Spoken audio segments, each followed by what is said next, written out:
everybody. Welcome to Hit Cricket, your source for cricket analysis, commentary, and fun. I'm your host, Sean, joined by three cricket fanatics, Rahul, Nanesh, and Dhruvan. Today, we're going to be talking about Australia, and we're going to be previewing their squad in the Champions Trophy, and we'll see how they could perform in this competition. So, the big story for Australia right now, injuries, injuries, injuries. We've seen their whole bowling attack just fall completely. Starc is out, Cummins is out, Hazlewood is out, Mitch Marsh, not as big of a loss, but he's also out. So, yeah, it's not looking great for Australia. But they brought in replacements: Sean Abbott, Nathan Ellis, Spencer Johnson. Obviously, not of the class of those three that I previously mentioned, but for Australia, they'd want these three to hopefully fill that void at least a little bit.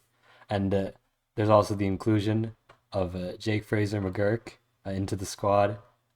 He's not been in the best of form, but it'll be interesting to see if he can fit into the squad given just the way he plays in T20 cricket. So, yeah, those are the headlines. Guys, what do you think of Australia's team and whether they can overcome the injuries, especially?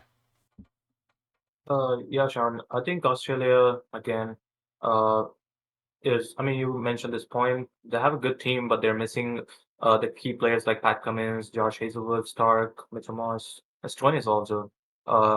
Some Oh, yeah. due to injuries, some due to personal reasons. But I think all these players are big names that they're going to be missing. But the captaincy is back to Steve Smith. He led the team early, when he used to be the ex-captain. Now he's the captain, but he knows how to lead a team like these. But yeah, we'll see how Steve Smith can lead this team. But the youngsters like Spencer Johnson, despite the limited international bowling experience he has, if they uh, they want to do good in this tournament, he needs to emerge as a key bowler, and he needs to fill the void that has been left by the senior pacers, basically. And for now, I think Glenn Maxwell has to play that role of the X factor that both with ball and bat that Australia is looking for the tournament. And I mean, yes, uh, the players that have left due to their injuries or personal reasons uh, put a lot of pressure on the young bowlers now. But I think looking at their depth and all, I think they can overcome that challenge. And finally, my I'll close off by saying that if early wickets fall, they could be in danger. But other than that, I think they should be decently settled. All right. Injuries, Cummins gone, ice full of tear, ace gone, batting weak, first round exit. This is what's gonna happen with Australia. I mean, it's such a sad story. I mean, basically every player that they depended on just said, I don't want to be coming to this tournament, just left almost. It was like they just tagged on like buddies. Cummins said he didn't want to come, and Hazelwood also said he didn't want to come. Then Stark joined them saying, okay, you two are here, why should I go? And then just decided Wait, to leave wait. as well. Two of them were injured, right? Two of them have had Injured. injuries. I'm making it sound like a story, Yeah, yeah. really. But But here's the yeah, thing. obviously Actually injured. left for personal reasons. I don't understand what they Okay, each left. no, yeah, but yeah, Yeah. okay. Injuries were, I think, Cummins, Stark, but personal reasons, I'm pretty sure. I think Mitch Marsh was a personal reason, right? Marcus Stoinis just retired from ODI cricket out of nowhere.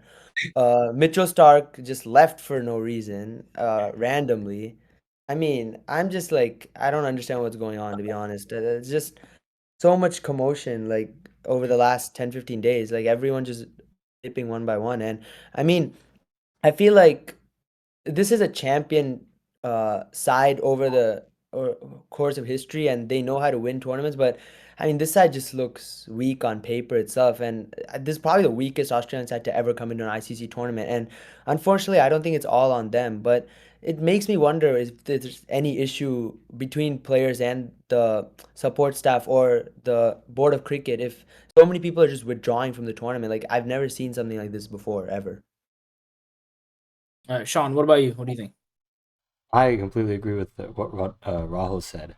It's one of the weakest sides. Australia is always a powerhouse in these ICC tournaments, but the absence of those that star-studded bowling lineup itself, it could cause them some trouble. But the batsmen. I mean, Steve Smith is still there. Travis Head is still there. So in the Pakistan roads, where bowling is not as impactful, they could potentially make it out of the group. So I wouldn't be shocked if that occurs. But again, the bowling, especially in the knockouts, especially against quality teams that they could potentially face in the latter stages of the tournament. Usually Australia is the strongest at that point, but we could potentially see them be the weakest at that point in this tournament. So I don't know. I honestly don't know. I'd be worried if I was an Australian supporter, if you have aspirations of winning the title at least. Yeah, I Just agree with quick you saying the response, one batting. second. Okay. I mean, Mitchell Starc usually is a player that doesn't leave for personal reasons because he always puts his country first. He's just always Yeah. Australia first. So that's a big surprise. And the second thing is you said Australia doesn't look that strong or all. Even though I'm India fan, I'm telling you, bro, never underestimate these Australians, man. They will come and like prove you wrong. Don't See, underestimate. for The Australian proving, mindset is too good for Indian fans. see, you can think of proving wrong if like you have a squad to do so. I mean, the batting lineup still looks strong. I'm not gonna deny that, but the issue is, I feel like there's too many all-out aggressive players. You know what I mean? Like this would be a good squad for. This would be a good side for T20 World Cup, like batting wise. I'm saying, but I just feel like S- Steve Smith is the only guy who can bat that double gear in this side because Matthew Short will go from ball one. Travis Head, we know how he plays. Jake Fraser McGurk, I don't get me started on him. We've seen him play. Right. Josh Inglis is a really good player. Josh Inglis is a really good player. He can adapt a bit. Aaron Hardy, very inexperienced. Yeah. Glenn Maxwell, only he knows what he does, and sometimes he doesn't even know what he does on a certain day. So, how can I know what he will do? Um, and then so yeah, I think that batting lineup is looks power packed, but the issue is there's a good chance they can go 20 for 2, and I don't know if those players remaining can rescue them out. It'll require Maxwell special, like the one we saw in against Afghanistan, or some of those freakish knocks, and I don't think those can be produced on a daily basis. That's my point. They're gonna So have to require Steve Smith bailing them out a I'm lot gonna if they get I'm gonna say overloaded. something different. Actually, you said that they're weak. I would say young doesn't mean weak. I would say young means inexperienced, right? Obviously, they're Yeah, not I as said inexperience. Yeah. yeah, but that inexperience could lead to weakness, right? So we get that, like it'll connect to weakness for sure. But looking at this team, right? Let's say we have it's Steve Smith, veteran, right? He's running this team. We know that. Then we have JFM, the youngest batter in this tournament, most likely, right? JFM, we have Travis Head. So we have sloggers. We have people who want to, like you said, go from ball one. And that's that temperament. That's that, they need to control that. Like they can't be thinking like that in a Do you ODF. really think Travis Head's gonna Yeah, control his yeah, innings? I understand. I get that. Like they're used to a certain play style. They're gonna probably stick with that play style. So now I'm assuming that Australia behind the scenes have some way to sustain this, which they need, right? They can't have three of them, like we said, Matt Short, Travis Head, and JFM. They can't have them slogging from ball one. They're either gonna train them to either pace him, like because I think Travis Head is a bit older compared to the other people, so they'll get through to him. They'll be like, we either need you to drop down to in at three and pace the innings, let these two young people get out there and slog, or they're gonna work on a different system altogether, try to get them to control the innings. Right? As an opener in ODI, we know that it's important to keep strike. They cannot get out in the first 10 overs as hard as they need to try as hard to not get out in the first 10 overs. So even with this young batting lineup, they need to pace themselves. That's the only thing. Now, going to the all-rounders, they lost two of their most experienced all-rounders, right? Mitchell Marsh and Stoinis gone. I don't understand why Stoinis just said, I'm out. That came out of nowhere. And I genuinely think that losing Mitchell Marsh was like their last. It's like that, that's the dagger, right? Like they cannot come back from that in terms of the all-rounder. But we have Glenn Maxwell, the veteran. I don't know about Sean Abbott and Aaron Hardy. I think that Aaron Hardy's a bit inexperienced as well, like I said. But I'm assuming if we're playing all three of the all rounders every game, right? Like there's the fatigue is gonna hit, It's just they're gonna have to stagger them. Like they play someone here, play someone on this pitch, so on and so forth, depending on what they need. But they have a bunch of pace options, like we said. They have Tanvir Sangha now. Go back to my screen. They have Tanvir Sangha. They have Adam Zampa. Adam Zampa can bowl in ODI. We know this, right? He's not particularly a great T20 bowler, but with an ODI, He's I one of the think best spinners going around in ODI cricket for sure. yeah, I think he can sustain himself in ODI. So we had Tanvir Sangha, very inexperienced. He's practically a baby compared to the other leg breaks in this tournament. So it's gonna be a big learning curve for him, especially on Pakistani pitches, right? I think they're all playing in Pakistan, right? Yeah. Yeah. Okay. Barring they make the semifinals, they're gonna be in Pakistan for all three of their games. What about Ben Dorshias? I didn't hear your guys' thoughts on him, but left arm fast. I think that could provide just like that edge they need for their early overs. If they can get his pace up to that 130, 140 mark, I don't know. I don't know what he bowls at right now, but if he can sustain that 130, at least that 130 mark consistently, that could be a very very good point for him. And Nathan Ellis, I think he's a really good underdog for this team. If they can play him under the right conditions, he could be a really good option. But let's talk about losing the three stooges, right? Pat Cummins, Mitchell Starc, Josh Hazlewood. That's their bowling attack, man. You're thinking Australia, you're thinking those three players. You cannot function without them. And I think there has not been a more efficient captain in Pat Cummins since like Dhoni. I'm gonna go there. I'm gonna say it. His captaincy is another level. We've seen it, right? He's taken Sunrisers Hyderabad to the IPL final when Sunrisers Hyderabad were in a slump since like the David Warner, Kane Williamson days. They've been in a slump for a long time. They tried a Boovie in the middle for a season or two. I'm sure you can attest to that, Ganish. Did they not try Boovie? See, they did. Yeah. Yeah. So they've gone all over. They Everyone they, makes they apart come to from Pat. who Yeah, we yeah. They come to Pat Cummins. Everything changes, right? It's the mentality. I think this man brings that mentality to this to a team that I don't think can be replicated, even with a veteran like Steve Smith. So all in all, I'm saying that yes, they've taken a big hit. We're losing five odd players. That's a crazy hit to take for any team. I'm just glad New Zealand didn't take that hit. But so I think that even with this young team, yeah, like I said, a young means inexperience, which could lead to weakness, but it doesn't have to, right? So if they can just shape this team in the very little time they have left, I think they're playing Sri Lanka right now, and it depends on how this game goes. It's 24 overs. They're 113 right now, so I don't know. They need to tighten up on their bowling.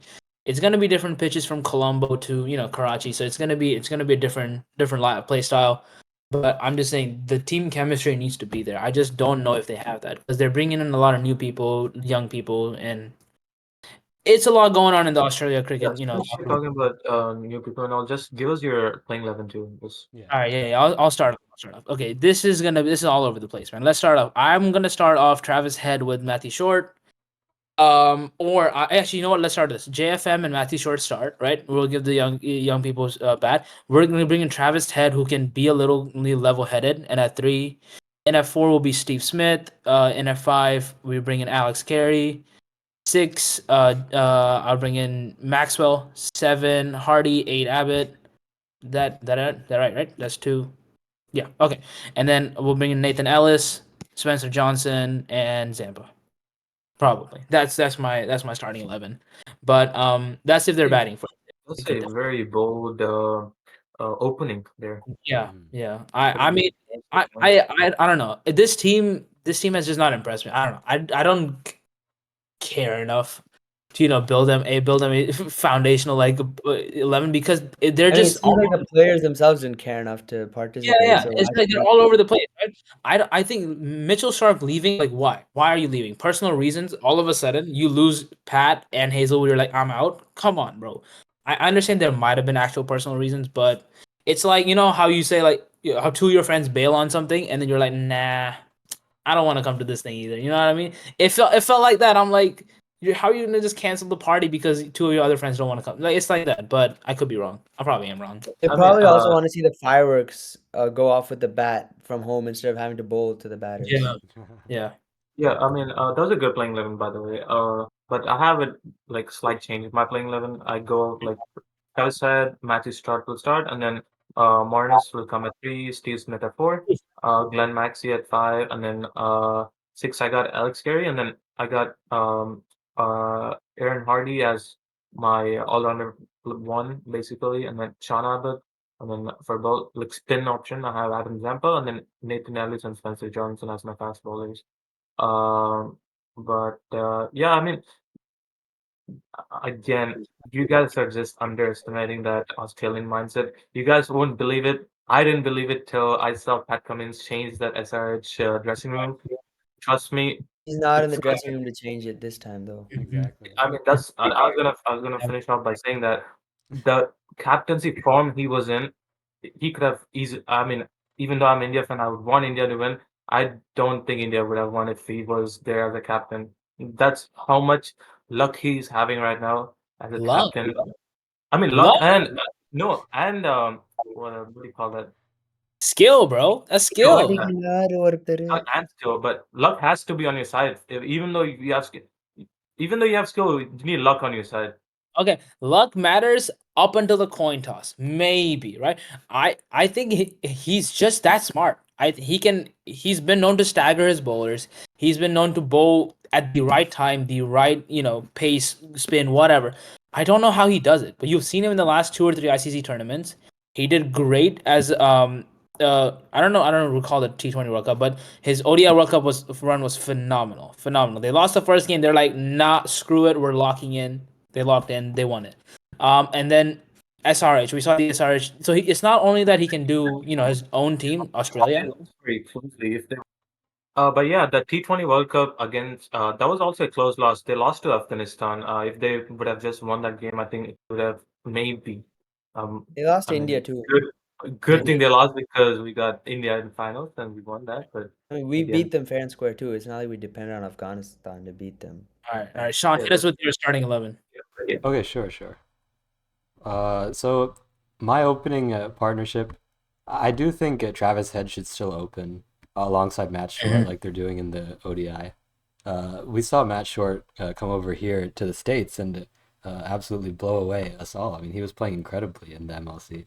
Obviously, that's not related to this, but we can see that he can go from ball 1, of course. And then I thought about Marnus for a little bit because you need that patient batter in, but then I realized it's in Pakistan, so you might as well try your hand at JFM. He's as aggressive as it gets. He swings at absolutely everything. So he very well could lose his wicket within the first 5 balls, but if he can stick around, anything's possible for this guy. And then I got Steve Smith as reliable as it gets down there at number 4. And then I do have Alex Carey, who's pure quality. I really like watching Alex Carey bat. And then I have Aaron Hardy, Glenn Maxwell. We've seen what Maxwell can do on a whim. Just out of nowhere, he can just perform like anything. Then I have Sean Abbott, a pretty good bowling all-rounder there. And I do like Spencer Johnson over Ben Dwarshuis. Spencer Johnson's a young talent. He can bowl at 140 Ks. We saw that in the IPL consistently, so he's a very good player. Then I do have Adam Zampa, and I have Nathan Ellis, who can bowl that really good a slower delivery, back of the hand. He's a very talented player, and I'm sure Australia's happy that they could play him. I know they probably are not happy that all their bowlers are gone, but at least they can play Nathan Ellis, who's a good player. So, yeah, that's how I think Australia would line up in this tournament. All right. Wait, Rahul. Before you start, I'm gonna segue you into it. Real quick, what do you guys think about Australia taking 2 leg break bowlers? I mean, they have to take 15. I think that's a rule. So they have to find anyone and put them in, right? At this rate, they just found the I don't player. think they would have taken 2 leg breaks if all these key players can just leave the middle.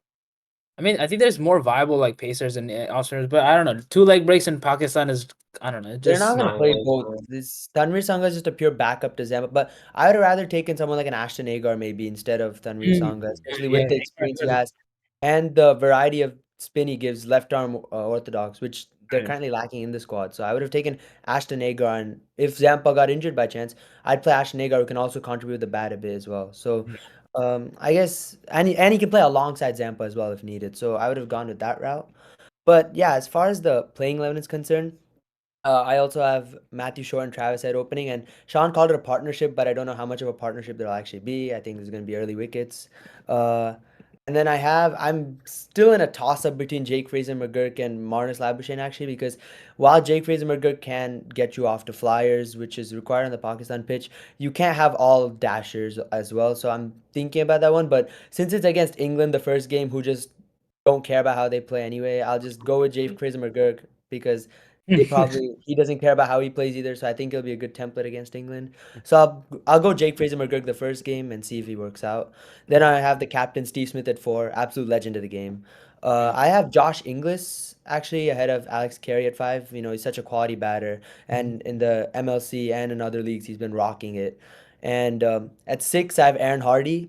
And I've kept Glenn Maxwell to a pure finisher role at number 7 for now, because just to give him that freedom to just launch off any platform. But he can come in earlier if there's wickets in hand. But I don't know if that'll be the case, because they're going to go only one way with this playing lineup, with the bat at least. Then I have Sean Abbott, the all-rounder, at 8. I have Nathan Ellis at 9, Spencer Johnson 10, and Adam Zampa 11. Now, when I earlier spoke about the issue with the team, I only referred to the batting, but the major issue is with the bowling for me here. The issue is you're missing all your three frontline pacers, like you all mentioned, and you know Nathan Ellis being the leader of a bowling attack is something no one would ideally shoot for. I mean, he's a good complement bowler, but I don't know. He did do well for the Hobart Hurricanes, but the issue is, I don't know if as a lead bowler he can lead like a team as big as Australia. That's my issue. Big Bash League and Champions Trophy are leagues apart. I mean, I don't know if he can replicate that success and handle the pressure, because they'll probably be turning to him in the crucial moments, considering the inexperience with guys like Spencer Johnson. I mean, Sean Abbott's pretty experienced, but he's been in and out of the side.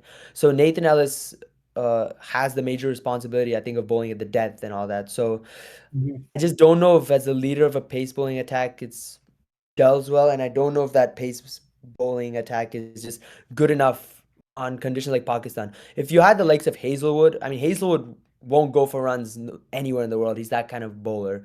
It's just missing Hazlewood, Cummins, and Starc is a huge miss. And Starc can pick you wickets anywhere with the new ball. So those three are just so good in their own ways. I mean, it's just too big a miss for Australia to get back from, I think. And that's why I think there'll be a first round exit. I don't see them making the semifinals.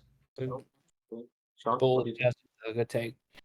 Mia, I have to agree with Rahul actually. I mean, as an India fan, I do like to say it, but it's just, I don't know, the bowling, even if it's in Pakistan, it's just incredibly weak compared to what it could be, and that could be a problem. Australia have kind of built their batting lineup to where they could potentially chase something like that, but yeah, I don't know. There's just too many quality teams in that group as well, so yeah, I see them crashing out, not getting out of the group. I kind of have them actually. I mean, if they can, as yes, they're in a difficult group, but then if they can adapt to the mold themselves to play good with the squad they have, and then under Steve Smith leadership, I think they could make it to semis. It depends on how Afghanistan plays. That we need to see. So are we saying okay? Before I'm gonna say this right. I think they have a chance. Right, young talent. Like I said, I'm gonna keep preaching this. Young means inexperienced, but it does not mean weak. It doesn't have to mean weak, right? So with this young talent, they could make a push. But if we're saying they won't, I only see two teams going through. I see South Africa for sure. Yeah. And I see either Afghanistan or England, but I'm gonna lean more towards Afghanistan because I think they're just on a roll, right? In terms of ODI, they're going crazy. So that's mine. I'm saying South Africa and Afghanistan, but who would you guys have going through this group? Yeah, exactly same. Exact Yeah. same. And I'm just big disclaimer. I'm just saying Australia won't qualify, assuming that there's no sandpaper involved. I mean, there's no need to sandpaper white ball, man. Come on. That's a low. Just putting. Yeah, but yeah, dude. Honestly, Australia. We have no hopes for England. Really? Nothing. Bro, I did you don't see think the so. way they played in Yeah. this ODI series? There's basketball. I know you're a New Zealand fan. I Yeah, get no, it, no, but no. there's a difference between how Brandon McCullum plays and how these guys are playing. Yeah, I I mean, mean, I like if this you look style at of playing though. Don't get me wrong, I like this style of playing. I think one day soon, and it's gonna come soon, but not in this Champions Trophy. It's gonna come soon that they'll prove all of us wrong. yeah, That we'll it be is 80 them. years old with a walking stick, hopefully on this channel 65 years That's gonna later, happen, and reviewing then videos where India. finally this approach That's gonna works. happen, and India's gonna start playing the same way. When Ooh. we're 85? Wait, They're gonna wait, start wait. playing aggressive. Are we saying basketball's really that bad though? See, Yeah. I am the not. issue is you're basically, I'll tell you what's happening, right? It's like a cat looking at a tiger and burning itself with black stripes, thinking it'll become a tiger. That's what this is, in my opinion. Wow. Because I'm saying Brendan McCullum's the tiger, and these England players are like cats. They're trying to emulate the approach of such a Basketball has legend, worked. and they can't do it. Basketball has worked for years. It had. It's been That's very in test effective. cricket. Test cricket, it worked. Test cricket, it Okay, worked, that's right? it. It Because worked it in came out as a 2019. shock. It came out as a surprise. But right now, the issue is that everyone's used to it, right? Everyone's used to it. Right. People are playing similar brand of cricket and ODI cricket as well. And the issue is if you have quality bowlers, it's not gonna click that much. Like you saw how England's batters struggled against India's spinners. Like Jadeja, Aksar, and like Kuldeep are just tying them down. I mean, if you play quality spinners on pitches with decent assistance, then it's basically game over. Because I see, mean, then you're telling me England can make it out of that or Yeah.